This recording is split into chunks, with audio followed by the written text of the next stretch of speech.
Alors, chers amis, nous voici dans la deuxième partie de cette émission qui concerne le repos à l'ère de burn-out et de la dépression.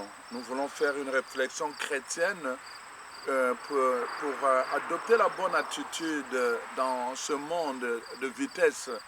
Vous devez savoir vraiment que nous sommes dans le monde, Jésus lui-même a dit, un monde qui est dirigé par le prince de ce monde. Et le prince de ce monde, sa visée, c'est vraiment de détruire le plus possible les enfants de Dieu.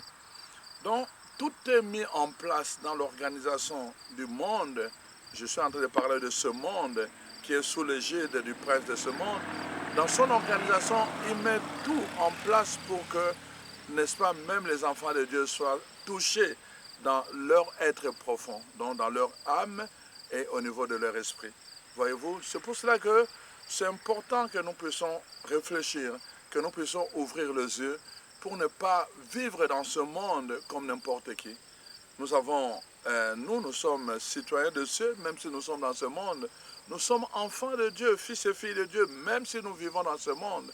Alors donc, nous avons une force, nous avons un atout que Dieu nous a donné pour que nous puissions bien vivre dans ce monde. Alors c'est pour cela que la parole de Dieu est là pour nous aider à comprendre. Dans le livre de Genèse, le chapitre 2, la parole de Dieu nous montre comment Dieu fonctionne. Nous sommes créés à son image et à sa ressemblance. Nous devons donc imiter Dieu. La Bible dit comment Dieu a fonctionné. Il a créé le premier jour, le deuxième jour, le troisième jour, le quatrième jour, le cinquième jour, le sixième jour et le septième jour. La parole de Dieu dit, Dieu s'est arrêté. Il a arrêté l'œuvre de son activité. Il a arrêté l'œuvre de son activité. Et la Bible dit se reposer. Le terme qui est utilisé, c'est cela. Le repos comme arrêt de l'activité. Donc, voyez-vous, si Dieu qui est esprit a trouvé la nécessité d'arrêter l'œuvre de son activité pour se reposer, pour contempler que voilà tout ce qu'il a fait était beau et que l'être humain était très beau, nous aussi, parce que nous sommes créés à son image, nous devons imiter Dieu. Nous devons l'imiter pour que justement, dans tout ce que nous faisons, qu'à un moment donné, nous puissions arrêter notre activité pour contempler ce que nous avons accompli grâce à Dieu. Et quand nous contemplons ce que nous avons accompli grâce à Dieu, alors la louange jaillit de notre cœur. Alors notre prière devient louange, action de grâce. Alors Seigneur, je te bénis parce que tu m'as donné 5 et moi j'ai produit 5 autres. Je te bénis Seigneur parce que je peux contempler que grâce à moi, que ce que j'avais fait il y a quelques années, j'ai contribué à bâtir ce pont et jusqu'à aujourd'hui le pont est toujours là. Ça permet aux voitures de traverser le fleuve. Tu te réjouis de l'œuvre que tu as faite et tu rends grâce à Dieu. Je peux me réjouir que voilà, quand j'étais à tel endroit, voilà, je travaillais dans tel garage et jusqu'à aujourd'hui le garage est toujours là. Je peux me réjouir que voilà, j'ai contribué à bâtir cette église. Et aujourd'hui, quand je vois les gens continuer à aller prier là-bas, ça me fait de la joie de savoir que je contribue à laisser une trace pour Dieu sur la terre. Arrêter son activité pour contempler. C'est ce que Dieu fait. C'est ce que Dieu fait. Alors maintenant, nous allons voir dans l'évangile de Marc, le chapitre 6 de l'évangile de Marc. La parole de Dieu nous parle aussi de Jésus. Pas seulement dans l'Ancien Testament où Dieu montre l'importance du repos à ses enfants, mais dans le Nouveau Testament aussi, Jésus est préoccupé par le repos pour ses apôtres. Alors au chapitre 6, la parole de Dieu dit, verset 30, les apôtres s'étant rassemblés auprès de Jésus, lui racontèrent tout ce qu'ils avaient fait et tout ce qu'ils avaient enseigné. Donc, nous avons d'abord verset 30, les apôtres viennent rendre compte à Jésus de tout ce qu'ils ont accompli comme activité pastorale, tout ce qu'ils ont accompli comme enseignement. Alors, mais qu'est-ce que Jésus leur dit maintenant? Après avoir fait tout ce qu'ils ont bien fait, qu'est-ce que Jésus leur dit? Verset 31. Jésus leur dit, venez maintenant à l'écart dans un endroit désert et reposez-vous un peu. Car il y avait là beaucoup d'allants et de venants et ils n'avaient même pas le temps de manger. Voyez-vous, les apôtres sont allés prêcher. Ils ont guéri des malades au nom de Jésus. Ils ont chassé les démons. Et ils reviennent donner le rapport à Jésus. Et voici la réponse de Jésus. Après tout ce qu'ils ont accompli comme activité, il dit, venez maintenant en écart. Venez en écart. Venez en écart. Je pense que Capsule 30 nous invite en écart. C'est ça le but de Capsule 30, de prendre un moment, d'arrêter nos activités pour nous mettre en écart et écouter un enseignement de Dieu. Venez en écart, vous reposer un peu. Il y a tellement de gens qui viennent. La parole de Dieu dit qu'ils n'avaient pas le temps de manger. Et c'est ça qui arrive parfois dans certains ministères. Ça devient tellement brûlant que la personne n'a pas le temps de manger et il commence à s'étouffer à petit feu. Il y en a d'autres qui vont allumer la chandelle de deux bouts et ça commence à brûler de deux bouts. Et alors, ils ne savent plus comment l'éteindre. Voyez-vous, chers frères et sœurs, et Jésus lui-même te dit aujourd'hui, comme il a dit aux apôtres, venez en écart. Venez en écart. Et c'est le message que Capsule 30 vous donne aujourd'hui en vous parlant du repos. Venez en écart, vous reposez un peu. Nous avons choisi cet endroit, en écart. Il n'y a rien d'attirant, apparemment. Mais si vous entrez dedans, il y a des chaises, il y a des bancs, et tout le reste, c'est vraiment du repos. Il fait frais à l'intérieur. Voilà pourquoi nous avons choisi de venir passer ce Shabbat ici en écart. Vraiment pour glorifier Dieu, pour nous émerveiller quand on voit la grandeur. Je vais faire une émission sur le fleuve, vous allez voir la grandeur vraiment de ce fleuve, quand on regarde vraiment la beauté de la forêt, et quand on regarde les animaux, les chevreuils qui venaient manger tout à l'heure, et qui venaient brouter là-bas, des chevreuils.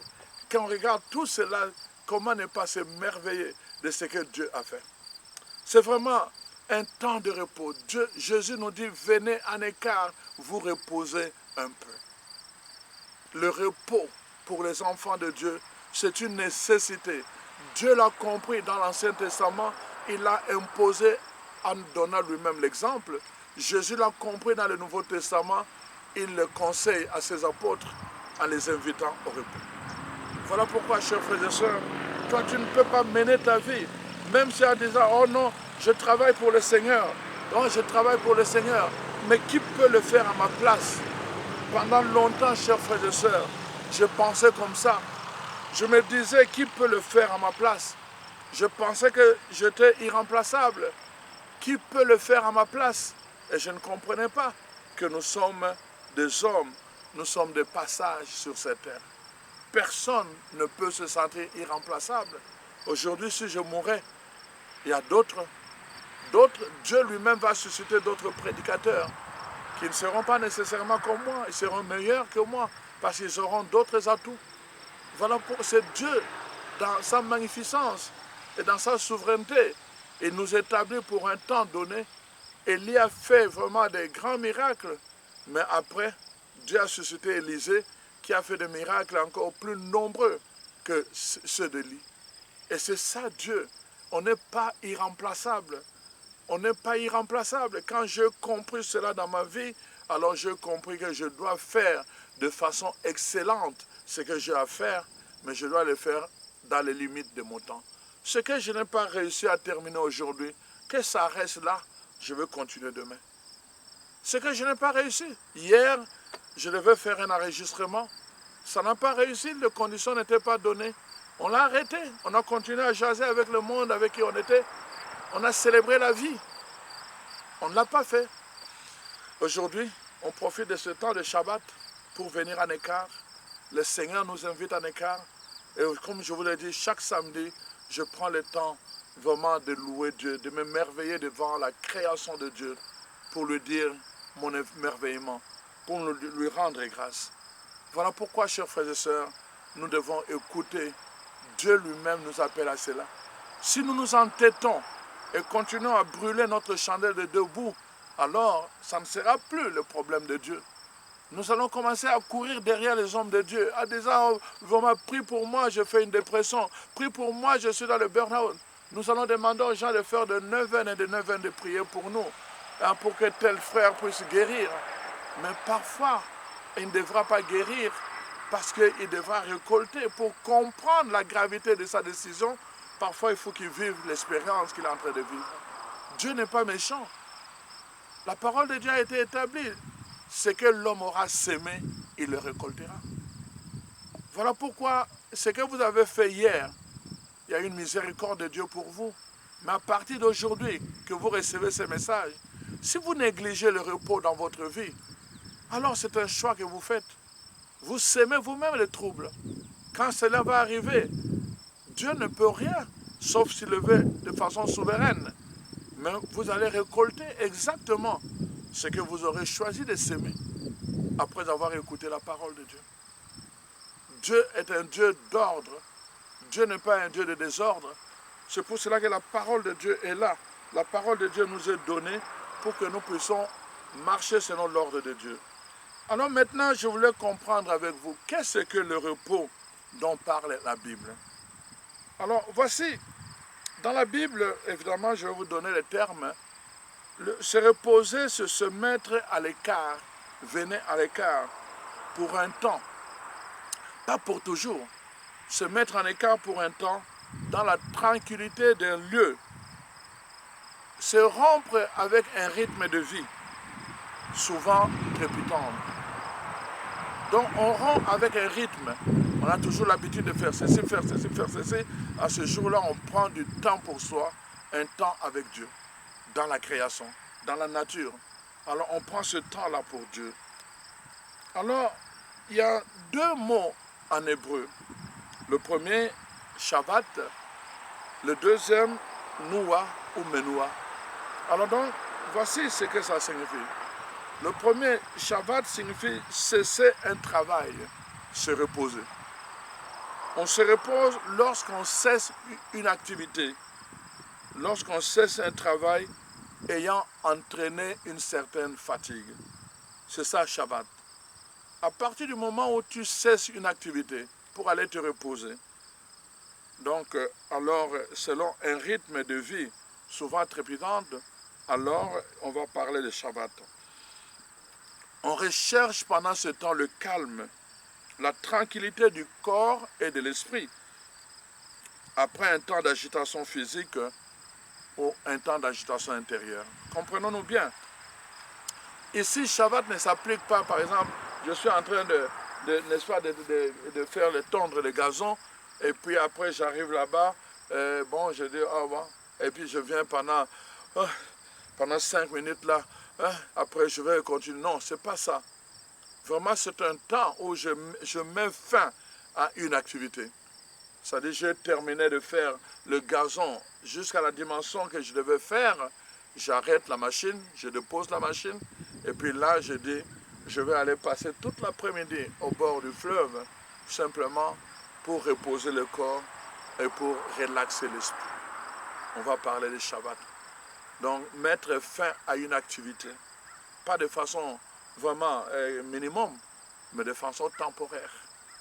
C'est-à-dire ne pas rester évidemment dans l'oisiveté, mais mettre fin à une activité par semaine, par jour, par semaine ou par mois.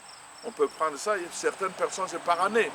Hein, c'est pour cela qu'on va parler de parfois par année, les gens vont prendre des vacances annuelles.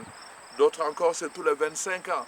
Hein, on va parler de vacances sabbatiques, tous les 25 ans. Donc voilà, ça dépend toujours, mais toujours est-il qu'il y a ce besoin-là. Le corps a besoin de se reposer, le corps a besoin de se reconstituer, le corps a besoin de se renouveler, et alors on lui donne le temps de le faire, un temps nécessaire, pas un temps rapide. Voilà pourquoi on va parler de Shabbat. Alors le deuxième mot, comme je vous le disais, c'est Nouha, donc, ou encore Menouha. Vous voyez, ça c'est en hébreu. Ce mot est utilisé pour le repos purement physique. Purement physique. Donc, Mais cette racine sert également à désigner le repos intérieur, le repos du cœur, le repos de l'esprit. Donc en fait, à vrai dire, les deux mots renvoient toujours à cette double dimension. Donc on voit que la Bible est préoccupée non seulement par le repos physique, mais aussi par le repos intérieur, le repos de l'esprit. Vous pouvez être en repos physique, hein, comme le sont souvent mes amis, hein, qui sont là, mais souvent, mais l'esprit ailleurs, l'esprit agité, l'esprit n'est pas en repos. Mais la personne est assise, mais l'esprit n'est pas en repos. Voyez-vous, chers frères et sœurs, c'est ça le problème. Quand la parole de Dieu parle du repos, vraiment, il intègre la dimension physique à la dimension spirituelle ou psychologique quand on parle de l'âme. Voyez-vous, les deux doivent être en repos. Les deux doivent être en repos. C'est pour cela que ça prend parfois un temps de sommeil. C'est pour cela que ça prend aussi parfois ce contact avec la nature. Pourquoi? Parce que quand je suis devant le fleuve, comme je vais faire un autre enregistrement au bord du fleuve, vous allez voir que quand vous êtes devant le fleuve, il y a des vagues qui arrivent. Et vous n'êtes plus préoccupé par autre chose. Vous regardez juste les vagues arriver. Et la deuxième vague qui arrive, la troisième vague qui arrive, ça vous concentre. Vous êtes déconcentré de vos problèmes et vous êtes là présent avec la réalité de vague qui est devant vous. C'est ça toute la différence. Alors donc, chers frères et sœurs, je voulais vous parler de cela. Donc, Menoua, donc, le repos qui touche pas seulement la dimension physique, mais Menoua touche aussi, n'est-ce pas, le repos de l'esprit, le repos du cœur, le repos de l'âme. Alors donc, c'est ce double repos que nous devons rechercher dans notre vie de tous les jours. Alors donc, chers frères et sœurs, je suis en train de vous parler de cela. Dans le psaume 116, verset 7, la parole de Dieu dit « Mon âme retourne à ton repos, car l'Éternel t'a fait du bien. » Une autre façon vraiment de prendre le repos, ça c'est David évidemment qui dit dans le psaume 116, il dit à son âme « Retourne à ton repos ». En d'autres termes, cesse de t'agiter. Le Seigneur a pris en compte ton problème. Donc, on peut être physiquement en repos, mais notre âme est agitée parce qu'il y a des problèmes. On a de mauvaises nouvelles chez nous, au pays. On a de mauvaises nouvelles en famille. On a de mauvaises nouvelles. Et quand tu es là, parfois, les gens te voient, il est seul sous l'arbre. Mais en réalité, tu n'es pas seul. Tu es envahi, agité par des problèmes. Tu n'es pas en repos, selon la Bible. Voilà pourquoi David dit à son âme, mon âme, repose-toi en paix. Car le Seigneur a pris en charge ton problème. Le Seigneur t'a fait du bien. Repose-toi en paix. Donc trouve la tranquillité en toi-même, mon âme. Tu n'as plus besoin de t'agiter en d'autres termes. Voyez-vous? Parce que l'âme peut s'agiter. Je vais vous donner un exemple dans le psaume 42 que nous avons déjà regardé ensemble en d'autres circonstances. Nous avons regardé le psaume 42. Et le psaume 42 dit ceci. Voyez-vous, et vous allez voir comment David toujours essaye d'alimenter son âme. Voilà. Le psaume 42 dit ceci, verset 4. Les larmes sont devenues ma nourriture jour et nuit, pendant qu'on me dit sans cesse où est ton Dieu. Les gens se moquent de moi en me disant où est ton Dieu. Je me rappelle avec effusion de cœur quand je marchais entouré de la foule et que je m'avançais à sa tête vers la maison de Dieu au milieu des cris de joie et des actions de grâce d'une multitude en fête. Donc David, son âme se rappelle de tout cela. Malheureusement, aujourd'hui, il est abattu. Pourquoi? Parce qu'il y a des problèmes et il ne fait que pleurer.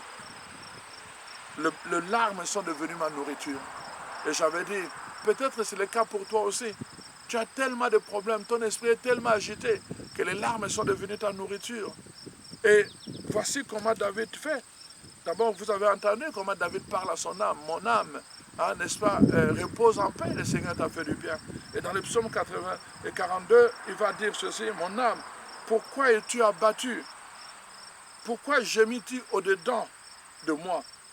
Espère en Dieu, car je le louerai encore. Il est mon salut, mon Dieu.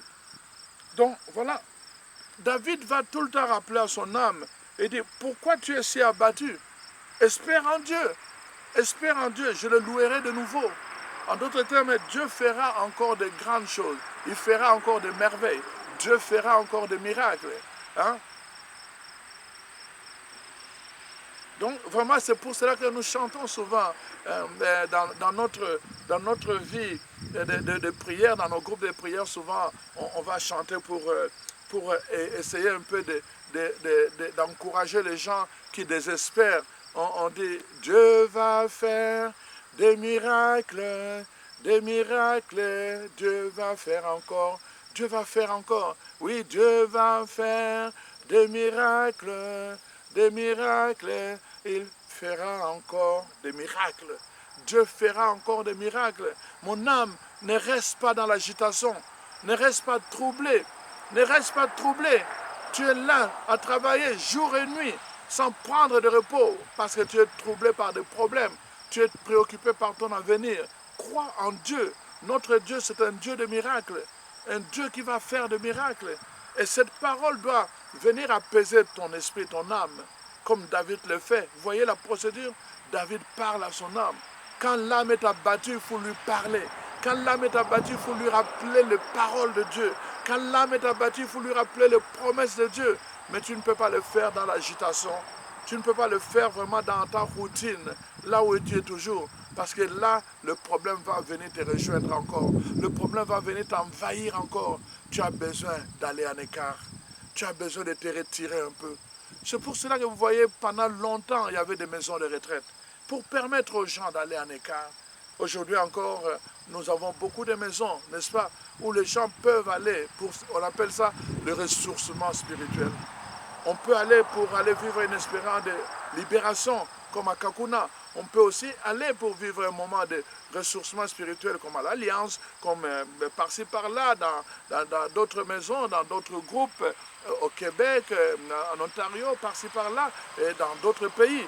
Il y a tellement de groupes de prière dans lesquels nous pouvons aller nous ressourcer, n'est-ce pas? En d'autres termes, comme va dire la parole de Dieu, nous décharger de nos soucis pour entrer dans le repos que Dieu nous propose. Dieu va faire des miracles, mon frère, ma soeur. Mais pour faire des miracles dans ta vie, il y a des principes. Rappelez-vous ce que je vous dis tout le temps. Il y a des endroits où vous pouvez entrer dans votre bénédiction, mais il y a des endroits où Dieu ne peut pas vous bénir. C'est pour cela que Dieu veut que quand vous respectez le principe qu'il a établi, le repos en particulier, que vous puissiez, n'est-ce pas, vous refaire. Vous avez besoin de cela. Vous avez besoin vraiment de venir en écart. D'abord parce que c'est Dieu lui-même qui vous le demande. Vous avez besoin de faire ce pas-là. Si vous restez là où il y a votre problème, vous allez rester envahi par le problème.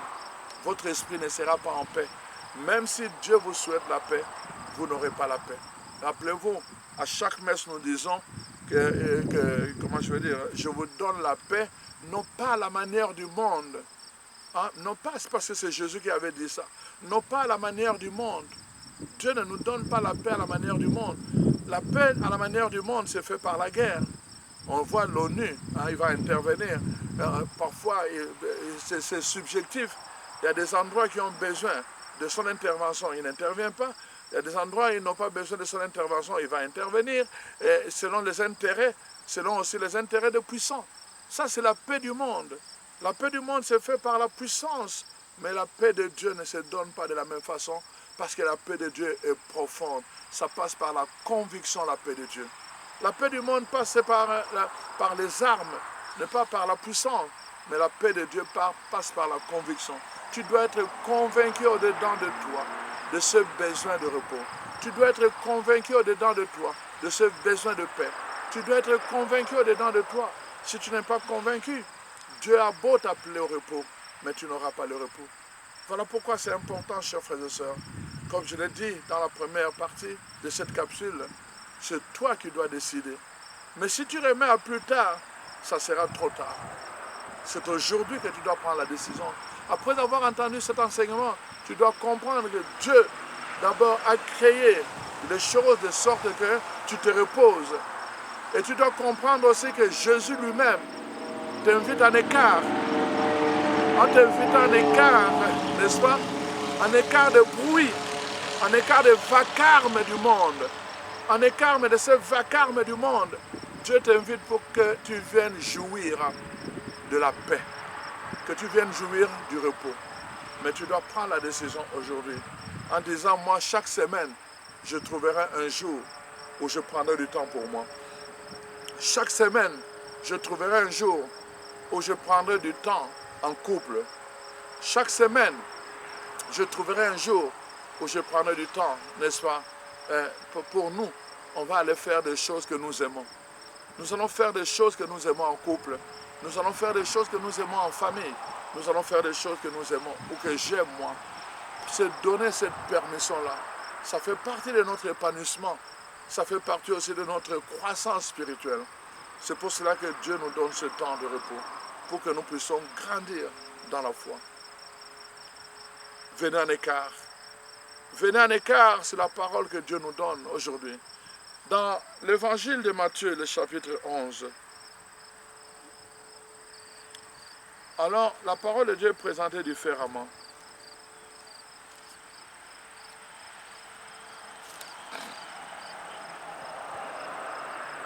Matthieu chapitre 11.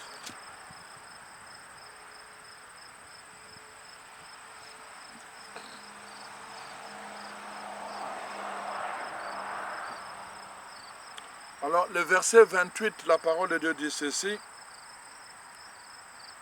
Venez à moi, vous tous qui êtes fatigués et chargés, je vous donnerai du repos. Prenez mon joug sur vous et recevez mes instructions, car je suis doux et humble de cœur, et vous trouverez du repos pour vos âmes. Car mon joug est doux et mon fardeau léger. Voyez-vous, chers frères et sœurs, la parole de Dieu est claire. Vous qui êtes chargés de fardeau, vous qui avez des soucis, la parole de Dieu te dit aujourd'hui, venez à moi. La parole de Dieu vous dit, venez à moi. Vous qui êtes fatigués avec vos fardeaux, vous les portez seuls. Vous les portez seuls, tous ces fardeaux, tous ces problèmes, tous ces soucis. Le Seigneur t'invite aujourd'hui avec tes soucis. Le Seigneur t'invite aujourd'hui avec ton fardeau, en disant, venez à moi, moi je vais vous donner le repos. Je vais parler du vrai repos, la vraie paix est celle qui vient de Dieu. La paix du monde se fait par les armes et par la puissance. Mais la paix de Dieu se fait par, n'est-ce pas, la conviction. Dieu nous donne la conviction de sa paix. Et alors, en ce moment-là, ni le passé, ni le futur, rien ne nous trouble. Nous savons que nous sommes dans le main du Seigneur. Et nous savons que le Seigneur est le maître des temps et des circonstances. Et nous savons que le Seigneur a le contrôle de toute situation. Et alors, notre cœur et notre âme retrouvent la paix. Quel que soit ce qui arrive. Parce que nous sommes dans le Seigneur. Même s'il arrivait que mon frère pour qui je prie, parce que je suis dans le Seigneur, arrivait à mourir, je vais dire, ça c'est vraiment la meilleure solution que Dieu a pu donner pour lui. Parce qu'il y a des raisons fondamentales que je ne peux pas comprendre. Nous pensons tout le temps que Dieu intervient parce que, n'est-ce pas, il a donné la réponse. Mais Dieu peut intervenir aussi, même quand, n'est-ce pas, les choses se présentent, n'est-ce pas, non pas à notre façon. Rappelez-vous, quand Élie est allé vers le Seigneur, il attendait Dieu. Et il a entendu, n'est-ce pas, le tonnerre. Il pensait que Dieu venait dans le tonnerre. D'après ses attentes, Dieu devait venir de cette façon-là. Après un ouragan, il dit non, Dieu est là. Il est sorti pour voir Dieu. Mais Dieu n'était pas là. Il attendait Dieu. Donc, dans des éclairs, Dieu n'était pas là. Dans ses attentes, il attendait Dieu différemment. Mais comment Dieu est venu? Dans une brise légère. Parfois, nous pensons que la volonté de Dieu est reliée à notre attente. Mais non, Dieu peut venir différemment. Parfois, dans des choses, non pas de la façon que nous avons attendu. Et la mort d'un être cher, la maladie d'un être cher, ça peut être aussi une façon. Nous voulons la guérison, nous voulons qu'il survive. La personne arrive à mourir. Ça ne fait rien. Dieu nous a promis la résurrection, c'est-à-dire une vie qui n'aura plus de mort. Pour nous, c'est important. Alors voilà pourquoi, chers frères et sœurs, j'ai voulu vous partager ce moment de repos. Vous allez voir dans la dernière partie, je vais conclure pour que nous puissions comprendre l'importance du repos de Dieu. selon la Bible. Alors, restez des nôtres.